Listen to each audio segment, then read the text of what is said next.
자, 계속해서 중개 보수 등에 관한 쟁점 보시게 될 텐데, 문제 개수에 대비해서 좀 양들이 많죠. 그래서 일단은 중개 보수라고 하는 거, 자, 거래 금액 특정해야 되고요. 거기다 중개 보수 요율을 곱하게 되면은 그게 바로 중개 보수액이 되게 된다라고 봐야겠고요. 자, 이미 봤던 주제 몇 개 체크해야 되죠. 그래서 중개 보수 초과 수수 약정이라고 하는 거, 개공의 경우 초과하는 부분은 무효가 되게 된다. 비교해서 무등록 중개업자의 중개 보수 약정은 무효가 되게 될 것이다. 전부가. 그 다음에 이제 우연히 1회 이때 중개 보수 약정은 과도하지 않는다라고 했을 때 이때는 유효하다 이렇게 전제를 하게 됩니다. 그래서 자, 거래 금액 관련해서는 거의 대부분의 문제가 임대차 얘기를 하죠. 그래서 보증금 더하기 월차임 곱하기 100일 되는 게 일반적인데 시험에 나올 때는 각 항상 그 금액이 5천 미만이 되면 보증금에다 월차임 곱하기 70을 한 금액 이렇게 얘기를 하게 되죠. 그 다음에 이제 2개 이상의 거래, 매매를 보면 2 이상의 거래가 이루어질 때 매매 금액만을 거래 금액으로 산정하게 된다라고 하는 거.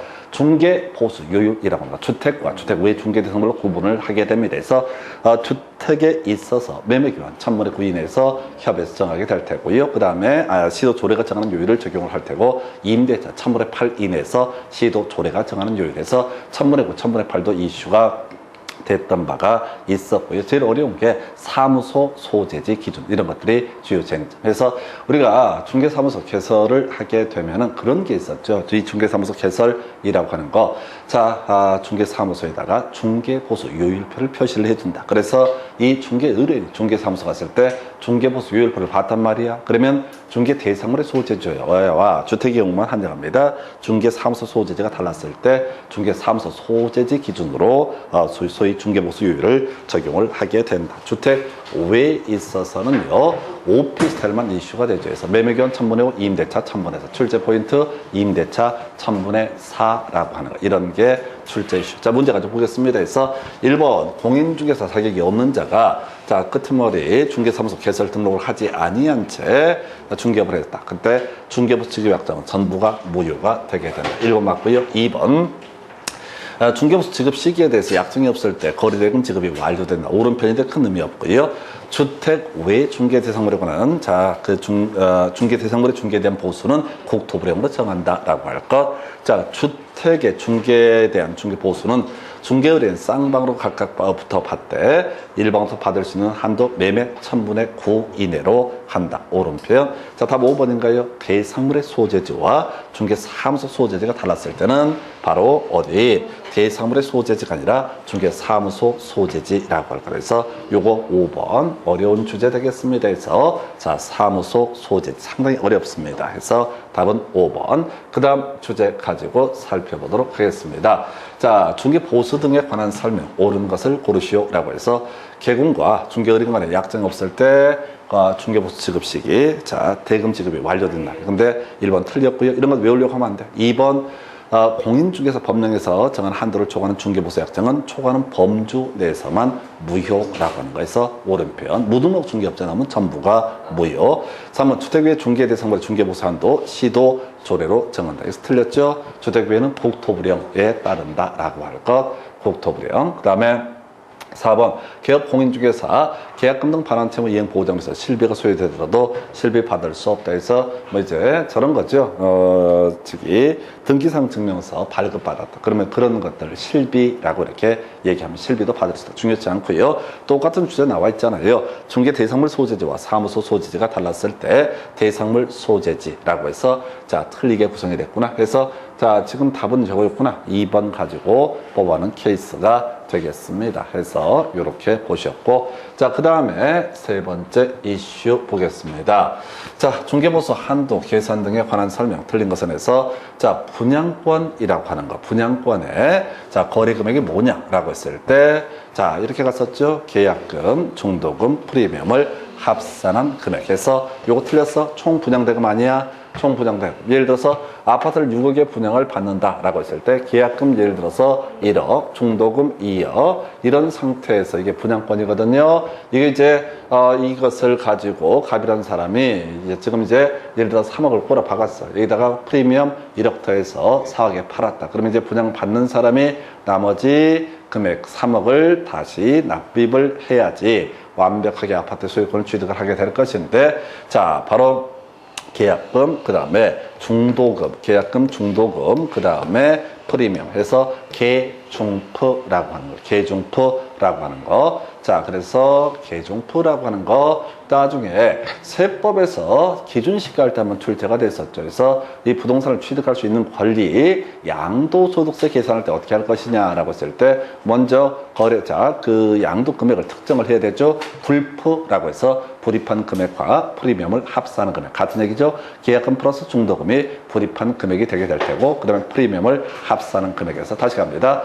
자, 공인중개법에서 자, 분양권 등에 있어서 중개보수 자 특정을 하기 위해서 거래 금액을 먼저 확정을 지어야 될 것이다. 그래서 이 거래 금액이라고 하는 것이 하나의 이슈가 될 때, 이때 분양권은 계중프라고 하는 거, 나중에 작년 문제 기준시가할 때 불입한 금액과 프리미엄을 합산하는 금액, 요걸 틀리게 구성을 했던 바가 있습니다. 그래서 답은 1번을 틀리게 뽑아냈고요.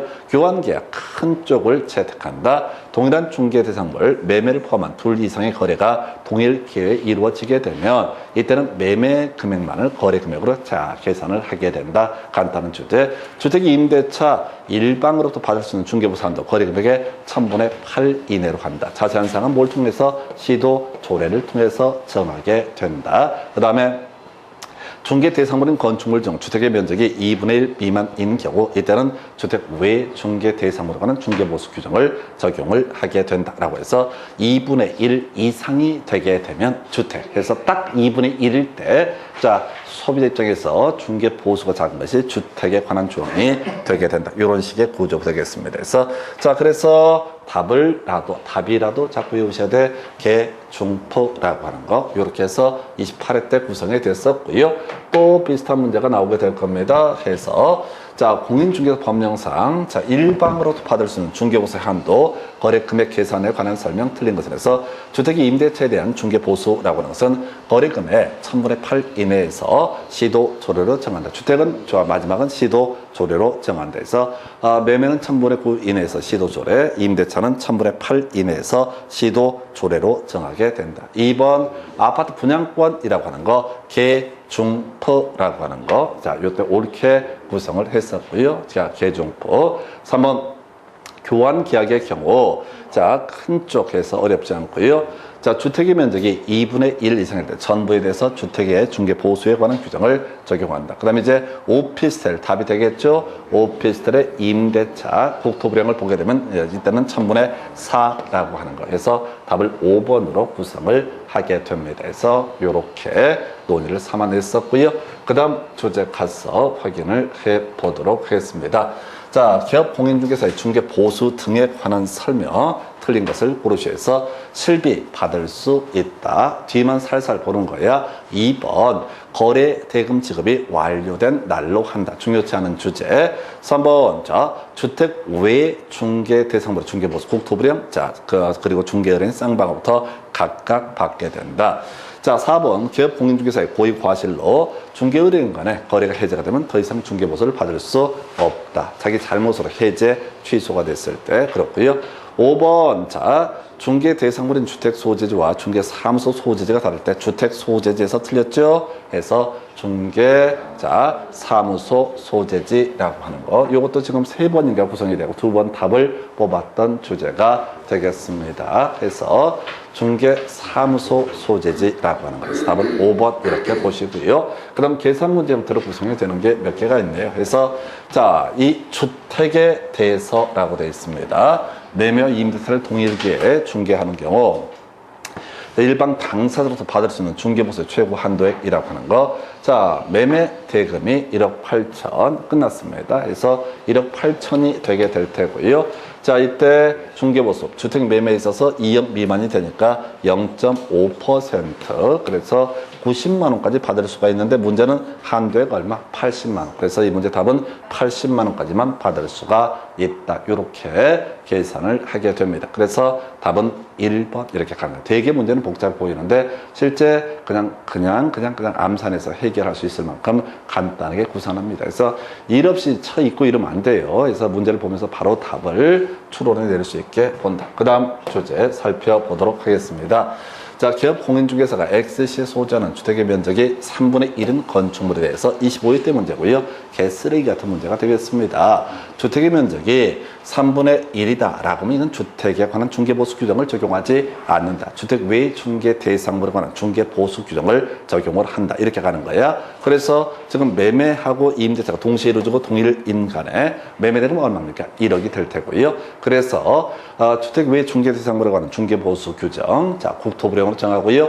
자, 오피스텔은 말이 없으니까 얘는 어떻게 한다? 바로 0.9%를 적용을 하게 된다라고 하는. 그래서 답 몇 번? 3번 이렇게 가게 되는 거야. 읽어보지 말라니까요. 다시 기본 이 문제는 제일 어려워요. 여러분들은 실제 시험장에서 무조건 틀리게 될 그런 문제, 찍어서 맞추는 걸 제외하고 틀리게 될 문제가 되게 될 텐데, 자, 주택의 면적이 3분의 1이다 라고 되어 있다. 그럼 이건 주택이 아니다. 주택 외에 관한 중개보수 규정을 적용을 하게 된다. 이렇게 뼈대를 잡아내야 될 것이고요. 그리고 나서 지금 이제 주택이 아니니까 자, 매매권 1000분의 9, 임대차 1000분의 8 이내에서 협의해서 정한다 라고 이렇게 되어 있습니다. 그래서 지금 매매하고 임대차가 동시에 이루어졌고 매매대금이 1억, 그러니까 매매대금만을 거래금액으로 계산하게 된다. 그래서 중개보수율은 아무 의미 없어요. 이런 중개보수율은 의미가 없어. 주택일 때만 문제가 되는 거니까 주택이 아니라고 전제를 깔아버렸으니까 이때는 그냥 1000분의 9 해서 90만 원 이렇게 해석을 하게 됩니다. 그래서 한쪽한테 받을 수 있는 한도 해서 이 문제 답은 3번. 그리고 요즘은 구성하지 않는데 옛날에는 그런 식이었어서 자, 합의 얼마까지 받을 수 있냐 이런 게 한때 유행했던 적이 있습니다. 그래서 합의하면 2배 이렇게 가야 될 것, 이런 식으로 해석을 하게 됩니다. 그래서 이 문제 답은 3번. 그 다음 조제 가서 확인을 해보도록 합니다.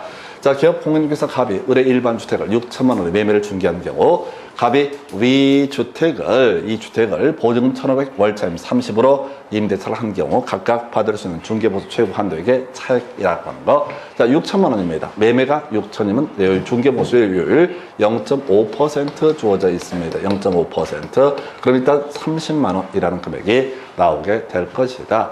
이에 대응해서요, 지금 이제 보증금 1,500에 월차임 30. 원래는 이제 차임에다 곱하기 100을 하는 거죠. 계산해 보니까 4,500밖에 되지 않습니다. 5,000원 원 미만이야. 그러면 이때는 보증금 1,500에다가 월차임 30 곱하기 얼마? 70을 한 금액을 이렇게 더하게 되면 이게 거래 금액이 된다. 2,100에다가 1,500 하게 되면은 얼마? 3,600만 원. 3,600에다가 중개 보수율 0.5% 하게 되면은 18만 원이라는 금액이 나오게 될 것이다. 그래서 매매를 했을 때는 30만 원, 임대차는 18만 원. 그래서 요거 경우 12만 원 차액이 되게 된다라고 하는 요렇게 계산합니다. 이게 이제 이런 문제가 좋아. 한 문제에서 간단하면서도 두 개를 다 물어볼 수 있는 문제, 이런 식의 문제 이렇게 보셨고요.